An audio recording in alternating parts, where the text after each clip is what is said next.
तो कोलकाता में road show से पहले पीएम मोदी उत्तर कोलकाता के मशहूर ठनठनिया काली मंदिर में दर्शन करने पहुंचे। पीएम मोदी जैसे ही मंदिर पहुंचे, सड़क के दोनों तरफ मौजूद लोगों ने मोदी मोदी और जय श्री राम के नारे लगाने शुरू कर दिए।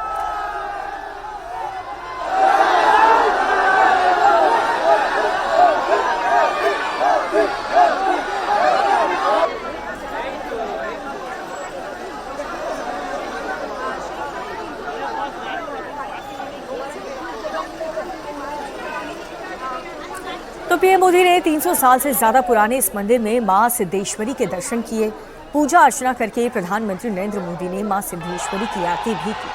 इसके बाद मंदिर परिसर में स्थित शिव मंदिर में भी पूजा की। पूजा के लिए पीएम मोदी ने मंदिर के बाहर फूल वाले से 300 रुपए देकर के फूल खरीदे और साथ ही मंदिर के पास की दुकान से 200 रुपए देकर के प्रसाद खरीदा और मंदिर में चढ़ाया। सहस्ते माला और पेड़ा ले आएगा। उनका माला माँ सिद्धेश्वरी के देता, एक ठो माला माँ शारदा के, एक ठो माला रामकृष्ण के देता। उनको प्रसादी उनको नाम पर संकल्प कर दिया हमारा प्रथा अनुसार। इसके बाद उनको हमारा आशीर्वाद करता, उनार कार्य सिद्धि फॉर हिज मनोवासना पूर्णार्थे। देन उनका हमारा प्रथा जो आरती करना, सही आरती पंचप्रदीप से उन्हें आरती करना, हमारा हेल्प करना, आरती जलाया दिया।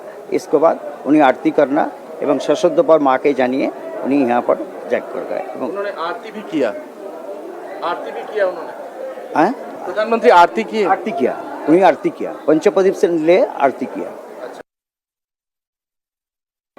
हम लोग बहुत खुश हैं, मंदिर कमेटी और मंदिर शिवायत का तरफ से हम लोग सब बहुत खुश है। ये पहले दफ़ा कोई प्रधानमंत्री हम लोग का मंदिर में आया है। इसका पहले 31 दिसंबर 2025 में अमित शाह जी आया था, तो हम लोग कभी नहीं सोचा ये प्रधानमंत्री आएंगे। ये प्रधानमंत्री आया है। आज सुबह हम लोग के पास खबर आए ये उन्होंने आएंगे, तो नेचुरली जो प्रधानमंत्री का दी जो सिक्योरिटी का व्यवस्था होता है उसी तरफ सिक्योरिटी का व्यवस्था हुआ और उन्होंने आया। उन्होंने खुद अपना हाथ से मिठाई का दुकान से मिठाई खरीदा, फूल वाला के पास से फूल खरीदा, अपना हाथ से लेके आया और पूजा दिया। लेकिन हमको लगा है वो खुश है। जाने का टाइम हम लोग भी रिक्वेस्ट किया तो बोला हाँ ठीक है। कितना समय तक रहे हाँ कितना समय तक रहे 10-15 मिनट। अच्छा। एसपीजी हम लोग का बोला था 5 मिनट रहेंगे, लेकिन देखा 10-15 मिनट लगे। तो बंगाल में दूसरे चरण के प्रचार में बीजेपी ने अपनी पूरी ताकत झोंक दी है। सारे स्टार प्रचारक ग्राउंड पर हैं और सबके टारगेट पर बस ममता सरकार है। नॉर्थ 24 परगना में रोड शो के दौरान बीजेपी अध्यक्ष नितिन नवीन ने ममता बनर्जी पर जमकर निशाना साधा। उन्होंने कहा कि 4 मई के बाद टीएमसी के गुंडे जेल में जाएंगे और प्रचंड बहुमत के साथ बंगाल में बीजेपी सरकार बनेगी।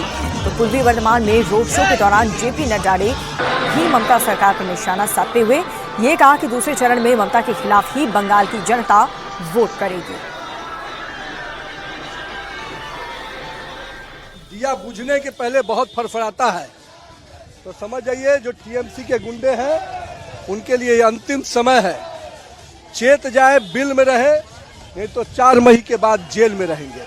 Free and fair election, 92% polling, ये और जो टीएमसी के गुंडों की गुंडागर्दी बंद की गई है, तो कहीं न कहीं ये दिख रहा है कि आम जनता ये चुनाव लड़ रही है और पश्चिम बंगाल की जनता ने तय कर दिया है कि 4 मई को भगवा लहराएंगे। दीदी, आपने माँ माटी मानूस को जिस प्रकार से अपमानित किया और बेईमानी किया, आज माँ माटी मानूस आपको जवाब दे रही है। और नरेंद्र मोदी इस राज्य की जनता, इस देश की जनता के दिल में बसते हैं। और हमें भी मालूम है कि ममता दीदी ने पिछले 15 वर्षों में अगर लोगों के लिए किया होता तो आज ये जन सैलाब सड़कों पर नहीं उतरा होता। दूसरे फेज में भी लोगों ने एक तरफा मत भारतीय जनता पार्टी के पक्ष में और ममता जी के खिलाफ देने का अपना निर्णय ले लिया है। तोलाबाजी के खिलाफ, कटमनी के खिलाफ, सिंडिकेट के खिलाफ, बालू माफिया के खिलाफ और बालू माफिया के साथ साथ कोयला माफिया, इन सब के खिलाफ और जो महिला उत्पीड़न हुआ है उसके खिलाफ यहाँ की जनता स्पष्ट रूप से भारतीय जनता पार्टी को वोट देने के लिए आतुर है और जो घुसपैठिए हैं उनको उनसे भी मुक्ति पाना चाहते हैं और इसलिए भारतीय जनता पार्टी को लोग वोट दे रहे हैं। ममता जी को गुड बाय कह दिया। 23 तारीख को भी ऐसा ही कह रहे थे। जब शाम हुई 23 तारीख को तो आपको पता चल गया कि 152 में 110 सीटों पर बीजेपी स्पष्ट रूप से लैंडस्लाइड विक्ट्री के साथ आ रही है और 29 तारीख को भी एक ऐसा गजब देखने को मिलेगा। एक वेव है भारतीय जनता पार्टी के पक्ष में। तो बीजेपी के तमाम दिग्गज नेता ममता बनर्जी और टीएमसी सरकार पर गुंडों को शह देने और सिंडिकेट राज चलाने का आरोप लगा रहे हैं। तो ममता बनर्जी के भतीजे अभिषेक बनर्जी ने एक बार फिर से बीजेपी और चुनाव आयोग में मिली भगत का आरोप लगाया। अभिषेक बनर्जी ने कहा कि डायमंड हार्बर में चुनाव अधिकारी और बीजेपी उम्मीदवार की एक होटल के कमरे में गुपचुप मीटिंग हुई थी, लेकिन उस मीटिंग को पुलिस ने एक्सपोज कर दिया। পুরুষোত্তম দাসের সঙ্গে ডায়মন্ড হারবার সাগরিকা হোটেলে 208 নম্বর ঘরে গোপন বৈঠক করেছে। ভেবেছিল চুপি চুপি বৈঠক করব, কেউ জানতে পারবে না, আলাদা করে ইলেকশন কমিশনের হয়ে বিজেপির হয়ে ব্যাটিং করব, কেউ ধরতে পারবে না। আরে এখানে আকাশে বাতাসে মাটিতে ঘাটিতে জেটিতে লতায় পাতায় আমি রয়েছি, পালাবে কোথায়? পালাবে কোথায়? চায়ের দোকান থেকে বাজার, খাবারের হোটেল থেকে খাবারের দোকান থেকে হোটেল, শাড়ির দোকান থেকে ফলের দোকান, মাছের বাজার থেকে জেটি, সর্বত্র তো আমি জড়িয়ে আছি লতায় পাতায়। फांस করে দিয়েছি।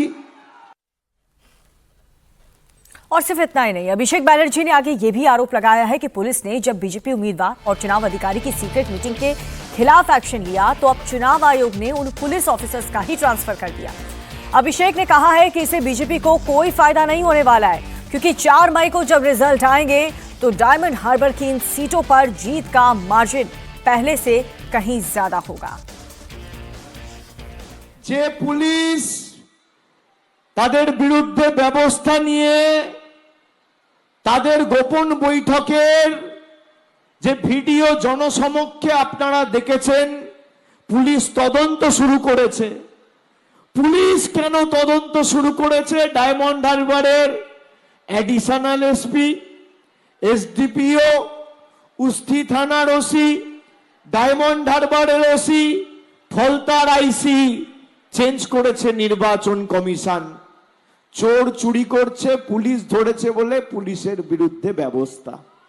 5 জন অফিসার চেঞ্জ করে অভিষেক ব্যানার্জিকে জব্দ করবে। আমি চ্যালেঞ্জ করে যাচ্ছি জ্ঞানেশ কুমার আর অমিত শাহকে, 4 তারিখ দেখা হবে। ডায়মন্ড হারবারের ব্যবধানও বাড়াবো, মগরাহাট পূর্বের ব্যবধানও বাড়াবো, পশ্চিমের ব্যবধানও এবার 1 লাখ করব, কথা দিয়ে গেলাম।